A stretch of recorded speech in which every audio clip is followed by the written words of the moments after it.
It's been quite a stretch of below average temperatures going back all the way to Thanksgiving. And as you notice, we should be in the mid to upper mid 30s at this point, getting down to the low 30s depending on location. The temperatures really that we've seen, it's more of what you would expect for the most part in middle January when we're kind of bottoming out, at least in the Cross area, at the mid to upper 20s. So definitely is unusual. We are going to boost these temperatures up, but for the most part, we are going to stay below average with maybe exception coming early next week when we might get a little bit above freezing. So unfortunately, once you get that snowpack on the ground this early in December or even late November, it's struggling to get those temperatures back up regardless of what goes on in the atmosphere. Wind chills this evening are still going to be an issue, single digits below, occasionally teens, especially in southeast Minnesota where the higher winds are too, ridge lines where you'll see more winds. They will improve a little bit overnight, but still waking up. As the temperatures rise, the wind chills will still be in the single digits above or maybe below zero, so definitely still bundle up. It won't be. And the good news is the winds will lighten up overnight, and so by the time you get to about Friday noon, we're pretty much going to see good conditions. Here are the temperatures and the cloud cover. We're going to see increasing clouds overnight because that system out to the northwest is going to get closer to us. The temperatures will continue to rise, as I mentioned, throughout the nighttime. Might see a little bit of snow from the system clip, maybe Rusk County areas that will fall apart really. The main activity is to the cold front well to the north. That'll start coming through, or at least saying southward as we get towards tomorrow morning. You'll start seeing it. I got the visibility showing up here to give you an idea what kind of the hourly snow rate we may see coming up. There's the snow at 7 p.m. getting to Minneapolis. It'll start slowly descending into the area probably after about 10 a.m. for areas west of the river, east of the river, especially further south you go, probably closer to noon.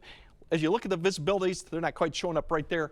They're looking at generally about 1 to 2, a lot of 2 to 3s, which generally means light snowfall, not significant amount of snowfall. It'll continue through about 4 p.m., 5 p.m. The more evening commute, I think a lot of it will begin to push east. We could see a few slick spots, but overall with the temperatures in the mid-20s and the hourly snow rate not that high, it's going to be less of an impact to see snow-covered roads, especially on the main travel roads. Cold front kind of comes through. You can see the winds turn around to the northwest Friday night. That means quiet conditions for Saturday. Overall, if you look at the snow amounts, it's going to vary between about a trace to 2 inches. Kind of depends on how this all plays out because it's not a very strong system, but generally that's what we're expecting with it. On the light and fluffier side, as we go to Saturday, quiet conditions during the day, but colder. We're going to go back to the teens to low 20s, a little bit of sunshine too, but quickly we got another system on its heels. This one provides a little bit more impactful snowfall, especially as you look at further south of I-90. You can see some of those bluer, darker blue areas showing that more enhancement of snow.